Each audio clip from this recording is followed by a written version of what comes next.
여러분 안녕하세요, 락서입니다. 전 영상을 오랜만에 찍는 것 같네요. 실제로도 오랜만인가?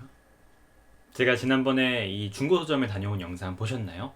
말미에 포구까지 오면서 정말 힘겨운 여정이었는데 책하울을 보고 싶다는 여러분들의 이 열화와 같은 성원에 힘입어 이번엔 책하울 영상을 찍어보려고 합니다. 그런데 뭐 아시다시피 그때 책이 14권인가 그랬거든요.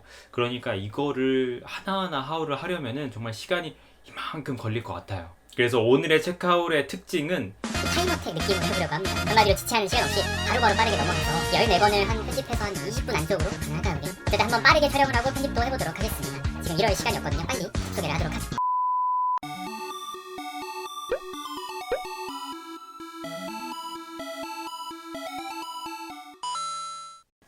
중고서점에서 산 첫 번째 책은 뭐 이런 것도 미리 벗겨놨어야 되는데, 첫 번째 책은 은희경 작가의 새해 선물입니다. 제가 은희경 작가의 작품을 거의 읽어본 적이 없는 것 같아요. 태어난 인생인가? 그 작품 하나만 읽어봤었고 제대로 읽어본 적이 없거든요. 그래서 이 작품을 사게 된 경위라고 한다면은 이 새해 선물을 워낙 많이 들어오기도 했었고, 그리고 요 전집 아시죠? 이 문학동네에서 나오는 문학동네 한국문학 전집 요 시리즈 있잖아요. 요 시리즈 되게 믿을만한 것 같거든요. 그래서 저는 요 시리즈 보이면 웬만하면 한번 이제 사서 읽어보려고 생각을 하고 있습니다. 그래서 간단하게 은희경의 새해 선물 골라봤어요. 무슨 책인지는 전혀 모르니까 저한테 지금 당장 여쭤보셔도 할 말이 좀 없을 것 같고요. 나중에 책을 읽고 월말정산 때 말씀해드리도록 하겠습니다. 오케이, 두 번째 책은 신경숙의 풍금이 있던 자리입니다.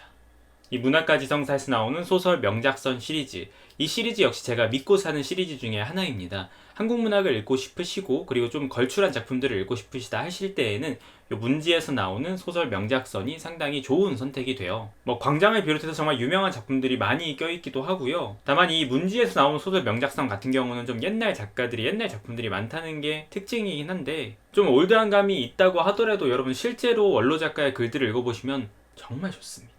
그래서 저는 꼭 추천드리고 싶은 시리즈 중에 하나예요. 그래서 이번에도 간 김에 하나 이렇게 업어왔습니다. 신경숙 작가의 글을 제가 역시나 아까 말씀드린 것처럼 제대로 읽어본 적이 없어서 그냥 요 작품 보이자마자 똑 샀고요. 근데 어제 처음인가 읽어봤는데 이게 단편집인지 몰랐었거든요. 장편인 줄 알고 구매를 했는데 단편집이더라고요. 근데 그 단편 하나를 읽었을 때 역시 라는 생각이 들게 만들었습니다. 앞으로의 남은 단편들도 기대가 되는 작품이에요. 세 번째는 밀란 쿤데라의 무의미의 축제입니다. 이 책을 산 이유라고 하면 좀 간단합니다. 밀란 쿤데라의 작품을 제가 간만에 좀 읽어보고 싶었어요. 제가 이전에 읽었던 게 참을성 존재가 배움, 참존이랑 농담 2권을 읽어봤었는데, 밀란 쿤데라의 작품 다른 거 어떤 걸 읽어볼까 하다가 요게 눈에 띄었어요. 상당히 얇잖아요. 그래서 얇은 작품 간만에 읽어봐야겠다 이 생각을 했었는데 정말 하루 만에 다 읽었거든요. 얼마 안 걸린 작품이었어요. 근데 제가 놀란 것 중에 하나는 사고 나서 보니까 가격이 9,000원이네? 아니 150페이지밖에 안 되는 책이 양장본이라 하더라도 중고 가격이 9,000원이면은 상당히 비싼 거 아닌가요? 좀 다른 면에서 놀랬던 작품이었어요. 후루룩 읽었던 밀란 쿤데라의 작품, 저도 좋아하는 작가이긴 하지만 역시나 설명드리기엔 좀 어려운 작가가 아닐까 싶습니다. 이거 다 읽고 나서도 약간 벙찐 느낌이 있었어요. 하지만 그거는 좀 더 월말정산 때 자세하게 말씀드리도록 하고요. 역시 그냥 보여서 산 책, 무의미의 축제였습니다. 네 번째 책은 장효희 교수의 사랑할 시간이 그리 많지 않습니다 라는 책입니다. 책이 뭔가 얇아 보이고 좀 컴팩트해 보이죠. 그리고 제가 놀랐던 것 중에 하나가 엊그제 사고 처음 펼쳐봤는데 국립중앙도서관 책갈피가 들어있네요. 전에 파신 분이 넣어놓은 것 같아요. 뭐 이런 걸 이득이라고 봐야 하나요? 제가 저번날 장영희 교수의 문학의 숲을 거닐다라는 책을 다 읽었었잖아요. 그리고 읽고 나서 너무 좋아가지고 장영희 교수의 글을 앞으로도 한 번씩 읽어봐야겠다 생각을 해서 마침 검색을 해서 중고서점에 있길래 구매를 한 책입니다. 이 책 역시 문학에서 찾은 사랑해야 하는 이유로 약간 문학적 에세이가 될 것 같아요. 기대하고 있는 책입니다. 이번에도 따뜻한 시선으로 삶에 녹아있는 문학에 대해서 그리고 사랑에 대해서 이야기해주지 않을까 싶습니다. 이렇게 하나하나 좀 믿고 읽어야 하는 작가가 늘어가는 게 참 좋은 일인 것 같아요. 그죠? 다섯 번째 작품은 김은국의 순교자입니다. 이 작품을 제가 전에 들어보기는 했었거든요. 근데 뒤에 보고 바로 샀어요. 한국계 최초로 노벨문학상 후보에 오른 재미작가 김은국의 대표작. 한국계 최초로 노벨문학상 후보에 올랐다고? 그 정도면 어마어마한 거 아닌가요? 물론 그럴 수 있었던 것의 배경에는 김은국 작가가 이제 외국에 계셨기 때문이기도 하겠지만 여튼 그 문구 하나만으로도 구매할 의사가 충분했던 책이었습니다. 역시나 정확한 내용은 모르고요. 아마 전쟁과 관련된 내용인 것 같아요. 뒤에 보니까 참혹한 전쟁이 빚어낸 신앙과 양심의 갈등이라고 써있는데 역시 제가 재미있게 한번 읽어보고 과연 그 명성에 걸맞게 어떤지 월말정산에서 또 다음에 얘기해드리도록 하겠습니다. 오케이. 6번째 작품은 아멜리 노통의 적의 화장법입니다. 이 작품 역시 어떤 내용인지는 잘 모르겠습니다. 근데 아멜리 노통의 작품을 항상 추천하시는 분들은 이 살인자의 건강법이랑 제가 저번에 읽었던 그리고 요 적의 화장법을 많이 추천하시는 것 같더라고요. 아마 제 예상으로 뭔가 독특한 설정이 있지 않을까 싶어요. 적의 화장법이라니. 이 적이 에너미를 말하는 건지 레드를 말하는 건지 조금 모르겠긴 한데 저번에 살인자의 건강법을 제가 읽었을 때도 진짜 와, 참 참신한 작가다라는 생각을 했었거든요. 이것도 좀 짧은 작품이니까 짧지만 굵은 재미를 주지 않을까 싶습니다. 역시 재미있게 읽어보겠습니다. 몇 번째야? 7번째 작품은 슈테판 츠바이크의 체스 이야기 낯선 여인의 편지입니다. 이거는 안에 들여다보니까 2개의 중편이 섞여져 있네요. 단편이라고 봐도 될 것 같기도 하고 냉혹한 체스 챔피언과 미지의 남자가 벌이는 기묘한 체스 대결 체스 이야기와 평생 한 남자만을 사랑해온 여인의 가슴 절절한 고백, 낯선 여인의 편지 이렇게 2편이 묶여 있습니다. 이 책을 제가 어쩌다가 알게 돼서 어쩌다가 사게 된 건지는 저도 잘 모르겠어요. 아마 제가 생방송을 하면서 이 슈테판 츠바이크의 작품을 추천하신 분들이 있었지 않았을까 싶습니다. 제가 이제 생방송을 하면서 여러분들이 추천하신 작품들을 좀 끌리는 것들은 장바구니에 똑똑똑 하나씩 넣어놓고 하거든요. 그래서 요번에 갔을 때에도 장바구니를 전체 검색하면서 이 작품이 있는지 확인을 했었는데 마침 눈에 딱 보이게 이렇게 구매를 하게 되었습니다. 짧은 작품이니까 부담없이 읽을 수 있을 것 같고요. 재미있겠죠? 기대하겠습니다. 8번째 작품은 베르나르트 슐링크의 더 리더, 책 읽어주는 남자입니다. 사실 이 작품 더 리더라는 작품 제가 20대 초반에 분명히 읽어본 기억이 있어요. 근데 제가 책을 구매했었는지는 정확히 기억이 안 나는 게 누구 책을 빌려서 읽었나? 근데 제가 책을 빌려서 읽는 편이 아니니까 아마도 구매해서 읽었을 가능성이 좀 큰데 거기서 또 기억이 모호해져요. 누굴 빌려줬나? 제가 이 책을 가지고 있지 않거든요. 그래서 이번에 중고서점 갔을 때 이 책이 딱 보이길래 이거 내가 읽어본 책인데 집에 없으니까 좀 아쉬운 마음이 드는 거예요. 그래서 그래 그냥 소장용으로라도 한번 사야겠다 중고로 이렇게 생각을 해서 구매했던 책이고요. 예전에 사실 이 작품이 조금 야하다는 이야기로 유명하기도 했었던 것 같아요. 특히 초반부가 그랬었나? 저도 조금 그 어린 시절에 어리다고 해도 20대 초반이긴 하지만 그런 장면을 완전히 기대 안 하고 봤던 것은 아니겠지만 뒤로 읽어갈수록 그런 내용보다는 정말 진지하고 무거운 주제가 숨어있는 작품이 아니었나 싶습니다. 정말 그때도 너무나 좋게 읽었던 작품이기도 하고요. 이번에 다시 읽을지는 모르겠습니다만 일단은 소장용으로 산 거긴 하니까요. 영화도 있다고 들었으니까 궁금하신 분들은 영화나 책으로 어느 방향이든 읽어보시면 좋을 것 같아요. 월말정산 아닌데 월말정산 하고 있는데 읽어본 책이라 그러는 것 같아요. 9번째 작품은 이탈로 칼비노의 나무 위의 남작입니다. 사실 이 작품 들어본 적이 없긴 합니다. 물론 이탈로 칼비노의 이름은 들어봤던 것 같아요. 또 민음사를 제가 많이 사기도 하니까 이렇게 오가면서 이름을 본 적도 있기는 하겠죠. 그래서 이번에 중고서점에서 책을 구매할 때 민음사 세계문학 전집을 한두 권쯤은 사가야 되지 않을까 이런 생각이 좀 들긴 했어가지고 이 책이 딱 보이길래 이거 안 읽어봤는데 한번 읽어볼까? 라는 마음으로 그냥 샀던 책입니다. 어떤 내용인지는 전혀 알 수가 없어요. 나무 위의 남작이라고 하는데 나무 위의 남작이 사는지 안 사는지 저는 읽기 전까지는 무슨 내용인지 전혀 모르겠네요. 그냥 세계문학 또 고전문학을 읽고 싶어서 산 책이었고요. 어떤 재미를 저에게 줄지 여러분들 읽어보셨나요 혹시? 이렇게 전혀 모르는 책을 읽는 재미가 또 있는 법 아니겠습니까? 10번째 작품은 이청준 작가의 병신과 머저리입니다. 이거는 약간 발음을 조심한다고 어떻게 되진 않겠네요. 약간 뉘앙스를 조심을 해야겠죠? 병신과 머저리. 여러분 욕하는 거 절대 아니고요. 책 제목이 병신과 머저리입니다. 계속 반복해서 말하는 것은 조금 이상한 기분이 들긴 하지만 어쨌든 이청준 작가의 병신과 머저리는 제가 이청준 작가의 글을 저번날 소문의 벽과 당신들의 천국을 읽고 너무 좋다고 말씀을 드렸었잖아요.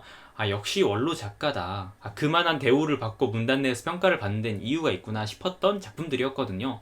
그래서 간만에 이청준 작가 이야기를 또 생방송에 한번 하고 나서 보니까 이청준 작가의 글 읽고 싶다 이 생각이 딱 들더라고요. 그래서 또 중고서점 가보시면 이청준 작가의 글들 많거든요. 작품 중고가. 그래서 냉큼 구매를 했습니다. 절대 제목 요 병신과 머저리라는 제목 때문에 구매한 것은 아니고요. 요게 이청준 전집의 첫 번째 책이라서 하나하나 사서 모으는 건 어떨까 싶어서 이렇게 구매를 하게 되었습니다. 역시나 단편집이고요. 재밌을 거라 생각이 드네요. 사실 어제 이미 한 편을 읽어봤는데 재미있더라고요.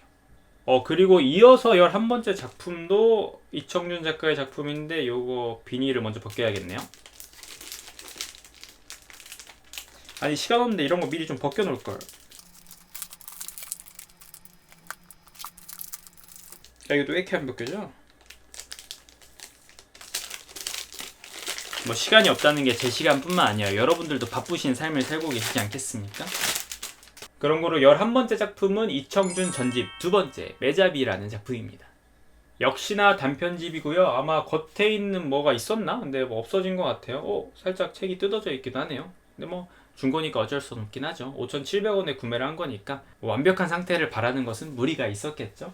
그래서 요 이청준 작가의 작품을 이번에 2권 샀는데 내친김에 산 느낌이었어요. 아마 이 단편들이니까 좀 부담없이 계속해서 읽어 나갈 수도 있을 것 같고요. 제가 다가오는 독서 모임에 이청준 작가의 글을 선택하기도 했었는데 진짜 이청준 작가의 글은 옛날 작가들은 재미없을 거라는 그런 편견을 확 깨주지 않았나 싶어요. 저도 처음에 이 쏨쏨이님이신가 그때 소문의 벽을 추천을 해주셔서 제가 읽어봤던 것 같은데 여러분들도 나중에 이청준 작가의 글 보이시면 한번 읽어보세요. 후회하시지 않으리라 생각합니다.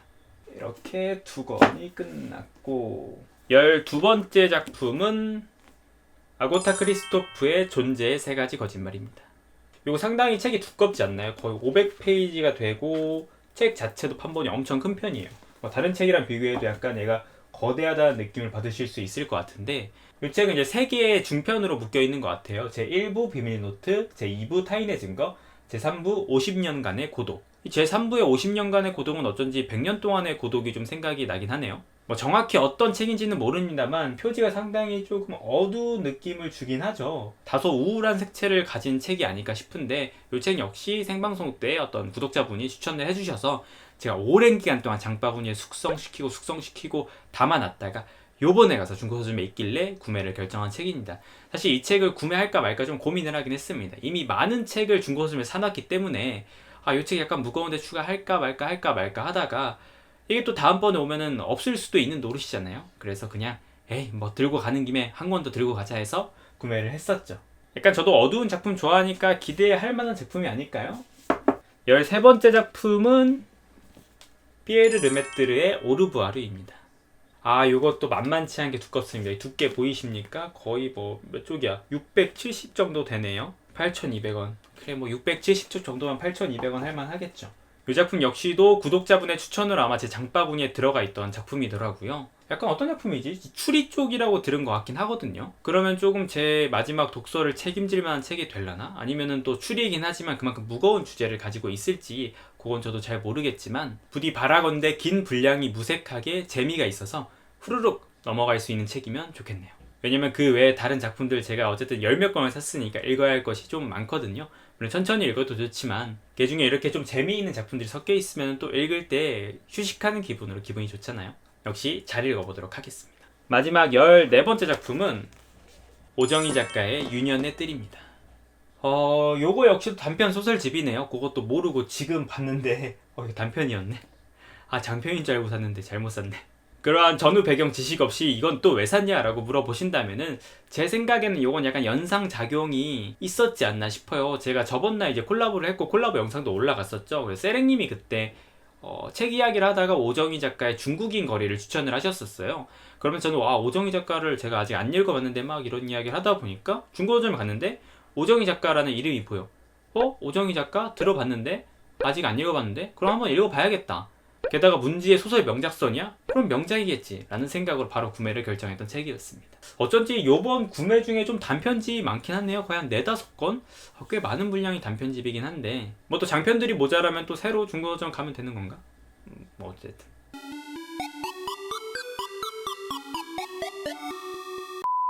자, 이렇게 이번에 중고서점에서 포구를 뚫고 가져온 책 14권을 모두 소개해드렸습니다.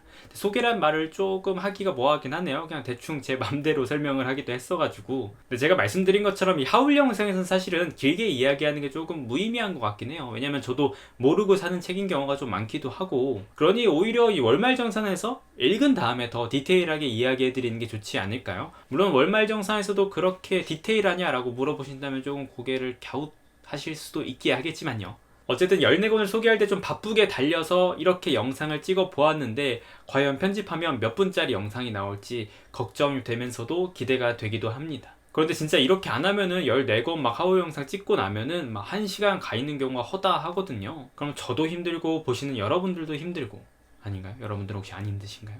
뭐 어쨌든 이런저런 이유로 이렇게 좀 빠르게 하울 영상을 찍어보도록 했습니다. 지금부터 더 이야기를 길게 하면 길게 할수록 뒤에 편집해야 할 것들이 좀 많아지니까 여기에서 딱 깔끔하게 끊고 가도록 하겠습니다. 여러분 뭐 아시다시피 9월에 독서는 시작했습니다. 8월에 독서는 어떠셨고 9월에 독서 어떤 책을 읽으시려고 또 구매를 예정하고 계신가요? 제가 지금 영상을 찍는 날이 딱 추석이거든요. 지금 아마 책을 구매해서 읽고 계실지 아니면 그동안 묵혀놨던 책을 읽고 계실지는 모르겠으나 또 9월의 독서도 힘내시고 재미있는 책을 함께 읽어나가도록 하자고요.